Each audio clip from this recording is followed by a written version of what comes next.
नमस्ते स्टूडेंट्स। आज हम ऑर्गेनिक केमिस्ट्री का एक बहुत ही इंपॉर्टेंट चैप्टर शुरू करने जा रहे हैं, aldehydes, ketones and carboxylic acids.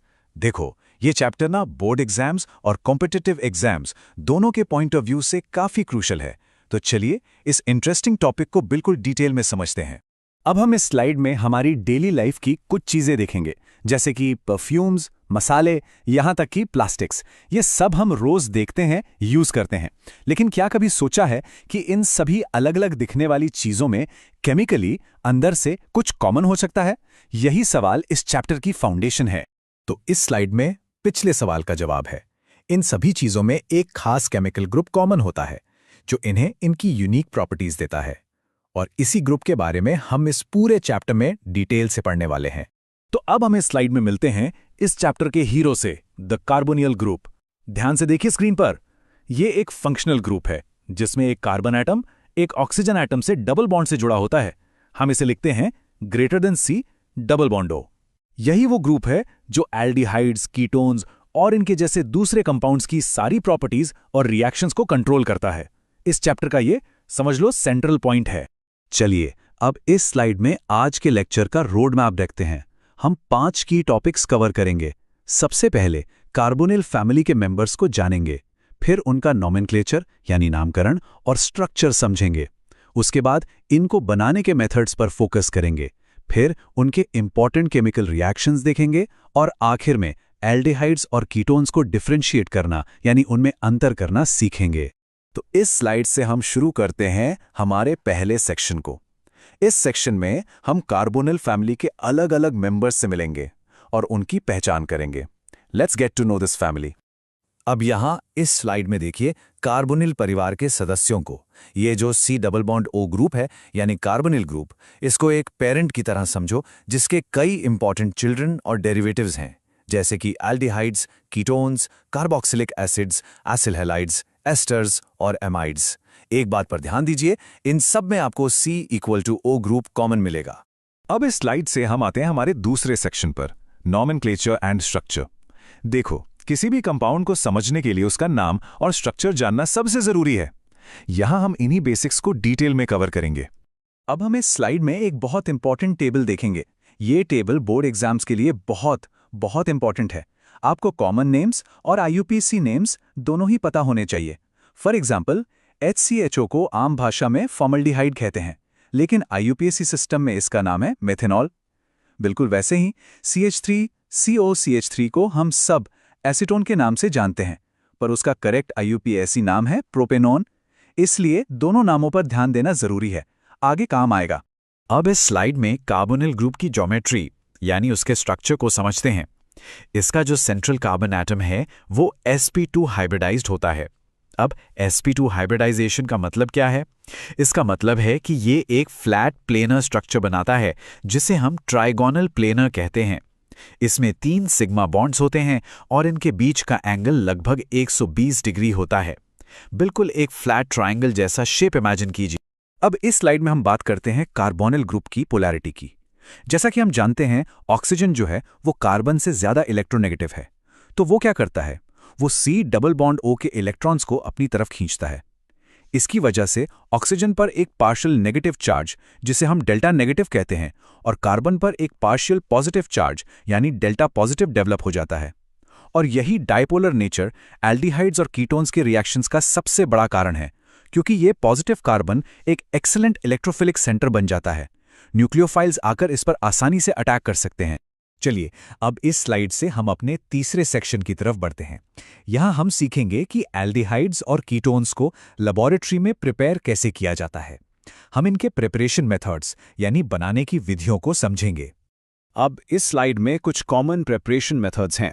इनमें से कुछ आपने पिछले चैप्टर्स में भी पढ़े होंगे, जैसे प्राइमरी अल्कोहल के ऑक्सीडेशन से एल्डिहाइड बनता है और सेकेंडरी अल्कोहल के ऑक्सीडेशन से कीटोन।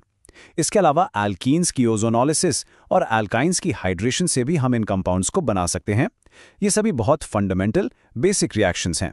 अब इस स्लाइड में एक बहुत ही इंपॉर्टेंट नेम्ड रिएक्शन पर फोकस करते हैं, रोजनमुंड रिडक्शन। नेम्ड रिएक्शंस एग्जाम्स के लिए एक्सट्रीमली इंपॉर्टेंट होती हैं।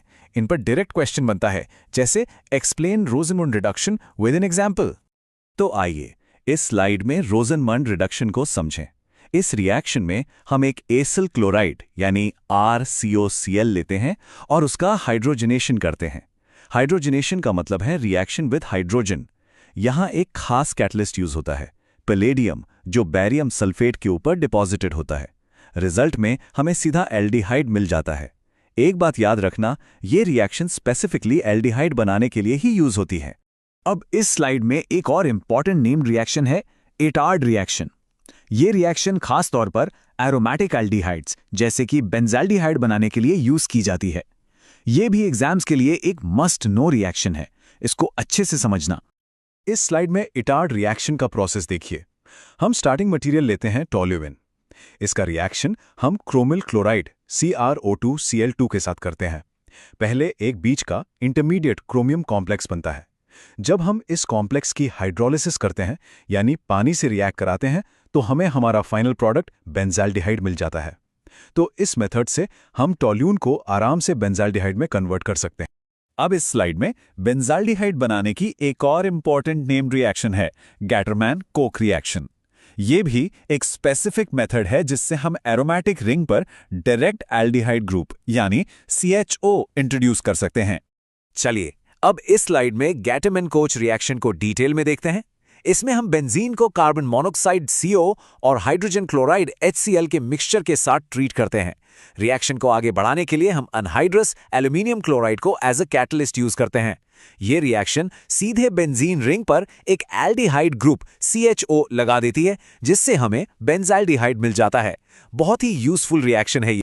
अब इस स्लाइड से हम आते हैं हमारे चौथे सेक्शन की केमिकल रिएक्शंस पर। अब तक हमने जाना कि इनको बनाते कैसे हैं। अब हम देखेंगे कि एल्डिहाइड्स और कीटोन्स दूसरे केमिकल्स के साथ रिएक्ट कैसे करते हैं। जैसा कि हमने पहले देखा था, इनकी सारी प्रॉपर्टीज इनके कार्बोनिल ग्रुप के स्ट्रक्चर से ही आती हैं। अब ये जो कंसेप्ट स्लाइड में है, ये बहुत इंपॉर्टेंट है, इस पर ध्यान देना।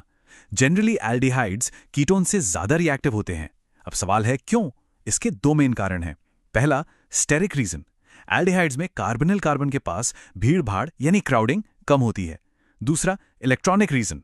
कीटोन्स में दो अल्काइल ग्रुप्स अपने इलेक्ट्रॉन डोनेटिंग इफेक्ट से कार्बन के पॉजिटिव चार्ज को कम कर देते हैं, जिससे उसकी इलेक्ट्रोफिलिसिटी घट जाती है। इन्हीं दो रीजंस की वजह से एल्डिहाइड्स ज्यादा रिएक्टिव होते हैं।